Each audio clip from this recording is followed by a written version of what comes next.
இவங்க தாங்க நம்ம படத்தோட ஹீரோஸ். இவர் தாங்க கார்த்திக், நம்ம ஷார்க்ஸ் டீமோட கேப்டன். இவன் தாங்க அரவிந்த், ப்ரொஃபஷனலா ஆடுவான். ஷார்க்ஸ் டீமோட ஓபனிங் பேட்ஸ்மேன்.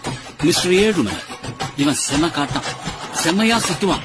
பேட்ல தெரியாம பால் பட்டுடுச்சுன்னா போதும், பால் கண்டான். இவன் பழனி, சூப்பர் பேட்ஸ்மேனுங்க, நிஜமாக சூப்பர் பேட்ஸ்மேனுங்க. ஆக்சுவலி எல்லாமே இவன் ரொம்ப நல்லா பண்ணுவான். கேட்ச் பிடிக்கிறதுல இவர் புலி. இவன் கோபி, மேட்ச்ல ஏதாவது ரிப்பேர் ஆச்சுன்னா இவன் தான் நல்லா ஆடி சரி பண்ணுவான். ஏன்னா கிரிக்கெட் இவன் ரத்தத்திலேயே ஊறி போன விஷயம். இவன் தான் சீனு, ஆல்ரவுண்டர்னு சொல்லிட்டு தெரிவான். அதாவது எப்பாவது ஒரு மேட்ச்ல அடிப்பான், அவ்வளவுதான். அறிவழகன், அறிவுன்னு கூப்பிடுவாங்க. காலேஜ் ஸ்டூடெண்ட், நிஜமாக சூப்பரான ஆல்ரவுண்டர். சண்முகம், ஷார்க்ஸ் டீமோட இன்னொரு பிளேயர், நல்ல ஃபீல்டர், செம பிளேயர். இவர் தான் குணா, கேப்டன் கார்த்திகோட அண்ணன், ஷார்க்ஸ் டீமோட ஆஸ்தான கீப்பர். இவர் தான் நம்ம சூப்பர் ஸ்டார். சென்னை 28ல ஒரு பெரிய கட்ட பஞ்சாயத்துக்காரர்.